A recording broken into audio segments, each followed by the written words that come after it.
मुर्ज़ा शक्ल कमर, चाँद के 2 टुकड़े होने वाला मुर्ज़ा, आपने बड़े बड़े उलमा की ज़ुबानी सुना होगा, और इस फ़कीर इस बाबे की ज़ुबान से सुने, इंशाअल्लाह ईमान ताज़ा हो जाएगा। अंदाज़े बयां मेरा अपना है।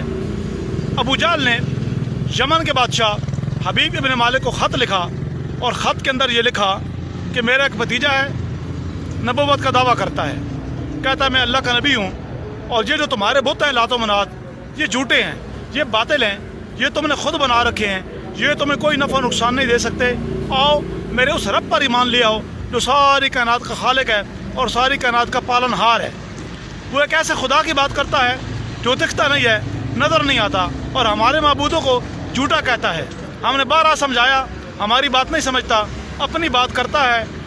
तुम आओ, मज़ज़ हो, इज़्ज़तदार हो, बादशाह हो सकता है तुम्हारी बात मान ले। अबू जहल का ख़त पाने के बाद यमन का बादशाह सरज़मीन मक्का पर आया।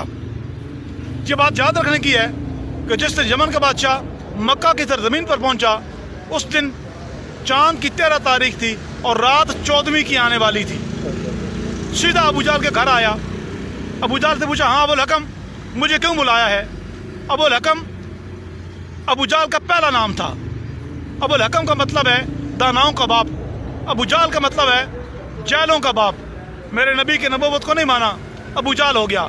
आज के दौर में भी ये जितने पढ़े लिखे हैं, नाम नहाद स्कॉलर, और जितने भी चाहे जितनी मर्जी डिग्रियां ले लें, जितनी मर्जी PhD कर लें, अगर मेरे नबी की शान को नहीं मानेंगे, जहल के जहल ही रहेंगे। यमन के बादशाह ने कहा, अबुल हकम मुझे क्यों बुलाया है? अबू जहल ने कहा, ख़त में मैंने तफसील लिख दी है, बार दीगर आपको बता देता हूँ। उसने दोबारा वही कहानी जो ख़त के अंदर लिखी थी दोहरा दी। तो यमन के बादशाह ने कहा, आपकी बात मैंने सुन लिया है, आप ज़रा मैं फ़रीक़ मुखालिफ का मौक़िफ़ ना सुन लूँ, मोहम्मद का मौक़िफ़ ना ले लूँ? अबू जहल ने कहा, यहीं बुला लेते हैं। उसने कहा, ना, तुम्हारी बात तुम्हारी दलील पे सुनी है, उसकी बात उसकी दलील पर जाकर सुनेंगे। अब अबू जहल ये जानता था जो एक मरतबा दर मुस्तफ़ा पे चला गया वो फिर उसी का हो जाता है। बड़ी कोशिश की यमन के बादशाह को रोकने की, लेकिन उसने कहा नहीं, मैं मोहम्मद अरबी की बात उनके दर पर जाकर सुनूंगा। चला अपने पूरे लाओ लश्कर के साथ, अपने पूरे प्रोटोकॉल के साथ हुजूर के दरवाजे पर आया। दस्तक दी, अंदर से आवाज़ आई, मन दक्कल बाब, दरवाजे पर कौन है? बैठते यमन का बादशाह बोला, अना अल मलिकुल यमन हबीब इब्न मालिक, मैं यमन का बादशाह हबीब इब्न मालिक हूँ। दरवाज़ा नबूवत खुला, ज़ुबान नबूवत खुली। मेरे आका ने फरमाया, तू यमन का बादशाह है, मैं तमाम मुमलकत ख़त्म नबूवत का बादशाह हूँ। क्यों आए हो? सुना है आप नबूवत का दावा करते हो। मेरे आका ने फरमाया, सिर्फ दावा नहीं करता बल्कि सर से लेकर पाँव तक अल्लाह का नबी बनकर आया हूँ। उसने कहा, हज़रत अगर आप अल्लाह के सच्चे नबी हो फिर आपको ये भी मालूम होगा कि आदम अलैहिस्सलाम आए, मुर्दा लेकर आए, नूह अलैहिस्सलाम आए, मुर्दा लेकर आए, इब्राहीम खलीलुल्लाह आए, मुर्दा लेकर आए, इस्माइल ज़बीहुल्लाह आए, मुर्दा लेकर आए, मूसा कलीमुल्लाह आए, मुर्दा लेकर आए, ईसा रूहुल्लाह आए, मुर्दा लेकर आए। मेरा आका ने फरमाया, मेरा ईमान है, मैं इन तमाम सबका अंबिया पर ईमान भी रखता हूँ और उनके मुर्दात पर भी ईमान रखता हूँ। तो ज़माने के बादशाह ने कहा, ए मोहम्मद, फिर आप ये जानते हैं जो अल्लाह का नबी होता है वो मुर्जात लेकर आता है, सबका तमाम अंबिया मुर्जात लेकर आए, यकीनन आप भी कोई ना कोई मुर्दा लेकर आए होंगे। मेरे आका ने फरमाया, जिनका जिक्र तूने किया वो सारे अंबिया सिर्फ मुर्जात लेकर आए थे, मैं मोहम्मद सर से लेकर पाँव तक मुर्जात बनकर आया हूँ। जवान के बादशाह ने कहा, हज़रत अगर आप अल्लाह के सच्चे नबी हैं, मेरे 2 सवाल हैं वो पूरे कर दीजिए, मैं आपको अल्लाह का नबी मान जाऊँगा। मेरे आका ने फरमाया, बिस्मिल्लाह। उसने कहा, मेरा पहला सवाल ये है, आज चाँद की 13 तारीख है और रात 14वीं की आने वाली है, अगर आप अल्लाह के सच्चे नबी हो, उंगल के इशारे से चाँद के 2 टुकड़े कर दो। अब ये पट्टी यमन के बादशाह को मक्के के काफरों ने पढ़ाई थी और उन्होंने ये कहा था कि अगर ये जादूगर है तो जादू ज़मीन पर चलता है, आसमान की चीज़ों पर नहीं चलता। तो ये उनके कहने पर यमन के बादशाह ने मेरे आका पर यह सवाल किया था।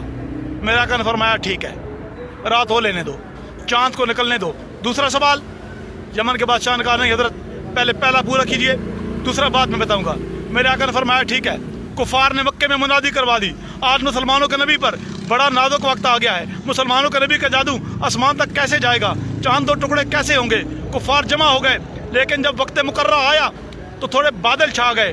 कुफार ने एक शोर बदतमीजी उठा दिया, अब तो चाँद नज़र भी नहीं आ रहा। लेकिन जब वक्त मुकर्रा आया, बादल छट गए, चाँद निकला, ऐसा रोशन निकला ایسا روشن نکلا نہ اس سے پہلے نکلا نہ تا قیامت نکل سکے گا. گویا چاند کو بھی ناز تھا کہ آج محمد عربی کا اشارہ میری طرف ہونے والا ہے. میرے آقا نے فرمایا یمن کے بادشاہ تیار ہو؟ اس نے کہا تیار ہیں. تاریخ کا برق برق گواہی دیتا ہے, احادیث کی کتابیں بھری پڑی ہیں. میرے آقا نے انگل کا اشارہ کیا, جہاں انگل کا اشارہ کرنے کی دیر تھی وہاں چاند کے 2 ٹکڑے ہو جانے کی دیر تھی. تمام کفار ہکا بکا رہ گئے. یمن کا بادشاہ کبھی چہرے انور کی طرف دیکھتا ہے, کبھی چاند کے 2 ٹکڑوں کی طرف دیکھتا ہے, پریشان ہے. میرے آقا نے فرمایا یمن کے بادشاہ حبیب ابن مالک دوسرا سوال. اس نے کہا حضرت شرم آنے کو ایک ہی کافی ہے. میرے آقا نے فرمایا نا تیری میرے ساتھ زبان ہوئی ہے, تو نے 2 سوالوں کا وعدہ کیا تھا اس مجمع کے سامنے, دوسرا سوال کر. اس نے کہا نہیں حضرت میں دوسرا سوال نہیں کرتا. میرے آقا نے فرمایا اچھا تو نہیں کرتا, میں بتا دوں. اب وہ حیران پریشان سوچنے لگا, وہ سوال تو ایسا تھا صرف میرے ذہن کے اندر, دل و دماغ کے اندر تھا. کہنے لگا حضرت وہ سوال ایسا تھا نہ میں نے اپنی بیوی کو بتایا, نہ کسی وزیر کو بتایا, نہ کسی مشیر کو بتایا, نہ کسی دوست کو بتایا, نہ اپنے احباب کو بتایا. آپ کو کس نے بتایا؟ میرے آقا نے فرمایا جس نے مجھے نبی بنایا. اس نے کہا حضرت چاند کے 2 ٹکڑے دیکھ کر آپ پر ایمان تو لے آیا ہوں, لیکن اگر آپ دوسرا سوال بتا دیں گے میرا ایمان آپ پر مزید پختہ ہو جائے گا. میرے آقا نے فرمایا تو ابھی پھر تو سن, تیرا دوسرا سوال یہ تھا تیرے گھر کے اندر ایک بیٹی ہے, آنکھوں سے اندھی ہے, کانوں سے بہری ہے, زبان سے گونگی ہے, ٹانگوں سے معذور ہے, ہاتھ پاؤں اس کے کام نہیں کرتے, بس گوشت کا ایک لوتھڑا ہے. تیرا دوسرا سوال یہ تھا اگر میں اللہ کا سچا نبی ہوں تیری بیٹی کو شفا پہنچا دوں. تو سونا حبیب ابن مالک میں نبی بیٹھا تو مکے میں ہوں, یمن میں تیری بیٹی کو شفا پہنچا دی ہے. جو نبی مکے میں بیٹھ کر یمن میں شفا پہنچا سکتا ہے, اللہ کی عزت کی قسم وہ آج بھی مدینے میں بیٹھ کر ہمارے حال پہ نظر کرم فرما سکتا ہے.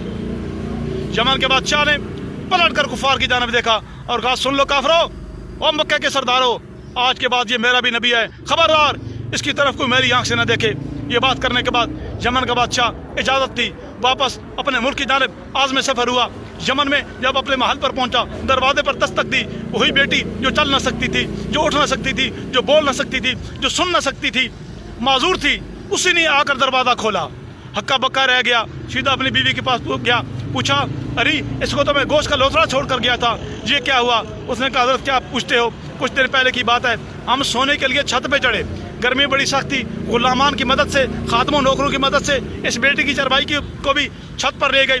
تھوڑی دیر بعد کیا دیکھتی ہوں, چاند بڑا ہی روشن ہو گیا. اور اس کے بعد ایک حیران کن واقعہ ہوا اے حبیب ابن مالک, میں نے اپنی آنکھوں سے دیکھا چاند 2 ٹکڑے ہو گیا, ایک پہاڑ کے اس طرف چلا گیا, ایک ٹکڑے سے ایک ہاتھ نکلا سیدھا ہماری چھت پہ آیا, اس کی زبان پہ لگا, اس کا گونگا پن ختم ہو گیا, کانوں پہ لگا, کانوں کا بہرا پن ختم ہو گیا, آنکھوں پہ لگا, آنکھوں کی بینائی بحال ہو گئی, ٹانگوں پہ لگا, ٹانگوں کی لنگڑات ختم ہو گئی, ہاتھوں پہ لگا, ہاتھوں کی معذوری ختم ہو گئی. تو حبیب ابن مالک نے پوچھا ارے وہ ہاتھ کیسا تھا؟ اس نے کہا بہت روشن تھا, یہ تو نہیں بتا سکتی مگر یہ کہہ سکتی ہوں اس میں سے ایک آواز آتی تھی یہ آمنہ کا لال ہے جس کا جلوہ جنوب و شمال ہے.